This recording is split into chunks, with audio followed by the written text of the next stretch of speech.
Alright, so this morning as I'm recording this video, the South Carolina primary has officially started. The polls are open. Nikki Haley is essentially guaranteed a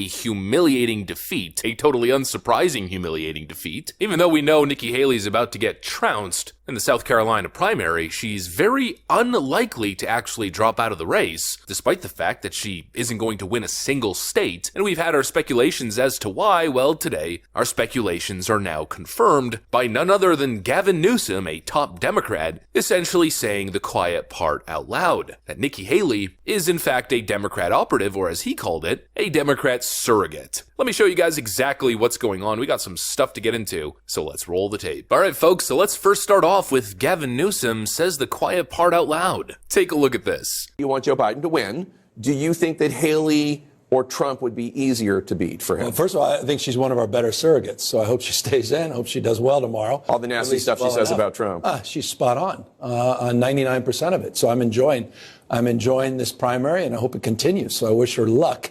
But look, Trump's the nominee. We all know that. You know that. Everybody out there knows that. And I think the polls are suggestive. She's going to get well up tomorrow, and then she'll make a case, I guess, just to continue in this. But again, I have no problem her continuing for as long as she wishes, because I think she's making a good case against Trump. Head-to-head polls suggest that she would clean Biden's clock. Yeah. And it's a tougher race. Trump's the nominee. Everybody knows Trump's the nominee. So there's not a state that, with respect, there's no evidence to suggest, there's no polling to suggest, there's nothing to suggest, momentum or otherwise, that she can win any state. So there you have it. They're basically admitting it at this point. After months of Nikki Haley denying that she's appealing to Democrats or that her campaign is funded by Democrats, a top Democrat, Gavin Newsom, literally states openly that Nikki Haley is essentially working to promote Democrat interests. I know, really shocking. It's not exactly a revelation to anybody, but it is, I guess you could say, official confirmation. I don't think Nikki Haley has much of an argument to defend against these claims anymore. Her biggest donors are Democrat mega donors. The money coming into her campaign, at least the big corporate bucks, is all anti-Republican dollars. It's either Lincoln Project dollars or DNC dollars. Ostensibly the same thing. The people attaching themselves to her campaign are also Democrats, as Democrat Dean Phillips now floats being running mate for Nikki Haley in a possible unity ticket. And even her voters are, well, Democrats. Well, I voted for Trump because I trust him more than I do Haley. I voted for Nikki Haley simply to, maybe cancel out one of the Donald Trump votes. And that is because this is heavy Donald Trump support in our state. I don't understand it. I voted for Donald Trump. I think he's the only one that's capable of being in the White House. Yep, we've seen the exact same thing during every primary so far. When interviewing people actually voting on the ground, it seems as though the only Haley supporters that we can find out there out in the wild happen to be registered Democrats. It's no longer up for debate. It's no longer a mystery. We know exactly who Nikki Haley is. She is a paid operative. Donald Trump was right when he said this. Nikki Haley is relying on Democrats and liberals. Democrats are financing her campaign. Crazy. It's called the crazy world of politics. No, the Democrats are financing her campaign. One of her biggest supporters is a radical left Democrat who made some money with the internet. If you don't want the ultra left to meddle in this primary, and I think they're going to try and end it, who the hell wants Democrats voting in a Republican primary? What? That is exactly the case. Donald Trump claims that ultra-left Democrats are meddling in GOP primary by financing Nikki Haley's campaign to, quote, damage us. He is absolutely correct. There's no reason that Nikki Haley would even be in the race at this point and moving forward if she was a true Republican, because what she is doing right now is not advancing Republican interest or conservative interest. The only people benefiting are the Democrats, just as Gavin Newsom stated. The only people who are getting their money's worth are big Democrat donors attempting to damage Donald Trump ahead of the 2024 general. Donald Trump will not win the general election. And I'm going to continue to stay in and tell people this as long as I possibly can. Nikki Haley wouldn't be able to stay in the primary race as long as she possibly can without Democrat dollars. The amount of money that she's fundraising is frankly preposterous. I think just in the month of January alone, she raised anywhere from $10 to $15 million.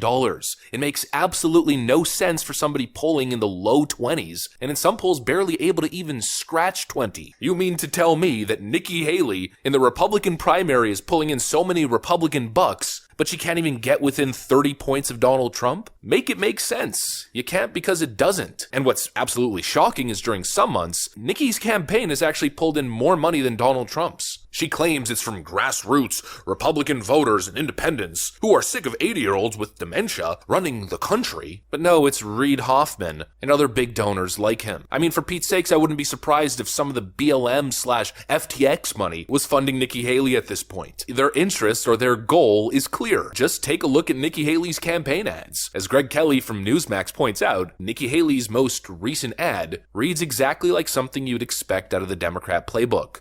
And Nikki is getting desperate. Look at this, over the top, totally out of context. I mean, this is what Democrats do.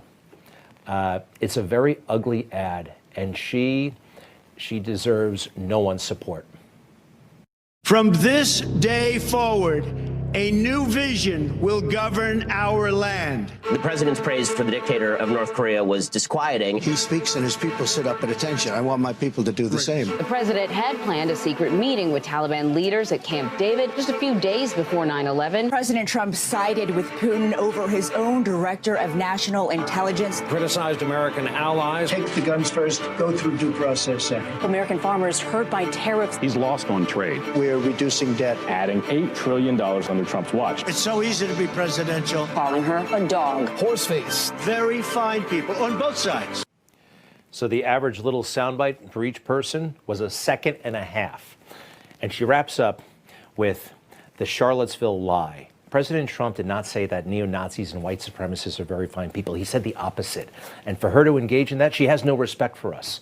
Right? We've all grown up. We're not in 4th grade, Nikki Haley. She seems to think we're in 4th grade. She talks like a 4th grade teacher. Nikki Haley is out for Nikki Haley. She's not loyal to anyone or anything. And I mean anything. All right? He is 100% on the money. In fact, I'd say that Nikki Haley campaign ad reads almost exactly like a Lincoln Project ad that you might see pop up as a paid promotion here on YouTube or bounced around all over Twitter. It's essentially the same thing. It's the same dishonest crap that we've been seeing the leftist media peddle for years. She literally started off with the Charlottesville hoax. Every clip in the ad, a 1-second, dishonest, out of context, little snippet, just like the fake news media does. Nikki Haley isn't fooling anyone. She is no Republican. She is a big warmongering plant meant to stop the previous guy from getting into office again, because unfortunately for them, during the first 4 years of Donald Trump's first term, no new wars or foreign conflicts started. And obviously that can't be allowed now, can it? In other words, I guess in conclusion, Nikki Haley remains the absolute frickin' worst. And also, I need to clarify something, because the previous video that I did on, I guess we could call it Trump VP sweepstakes, some people seemed confused, many people in the comments accusing me of endorsing Nikki Haley for president. At first, I thought to myself, that can't possibly be. I mean, just look at the catalog that I've created. My views on Nikki Haley, I think, are pretty clear at this point, but I understand where the confusion came from. I was talking about Tulsi Gabbard as a possible VP pick, what would be her strengths, and I pointed to Nikki Haley's polling numbers, where I essentially came to the conclusion that she polls very well with independent suburban mothers, mostly due to her softened stance on social issues, and what I was essentially saying is that I think Tulsi Gabbard kind of represents the same kind of thing, you know, without the warmongering nonsense and promise to increase taxes and everything else, all the other baggage that you get with Nikki Haley. The point that I was making is that Nikki Haley seems to perform relatively well in polls with particular groups, and maybe Tulsi Gabbard, as a Trump VP on the same ticket, would provide that same bump. That's what I was saying. Clearly it got misinterpreted or misunderstood. That's probably partially my fault. I just want to clarify and go on the record that I always have been, and I will remain the biggest Nikki Haley hater on the platform. So please don't get it twisted. We were simply doing polling analysis and talking political strategy, most of it hypothetical. I did not endorse Nikki Haley for VP, so just to clarify that. Anyways, that's pretty much what I got for you guys.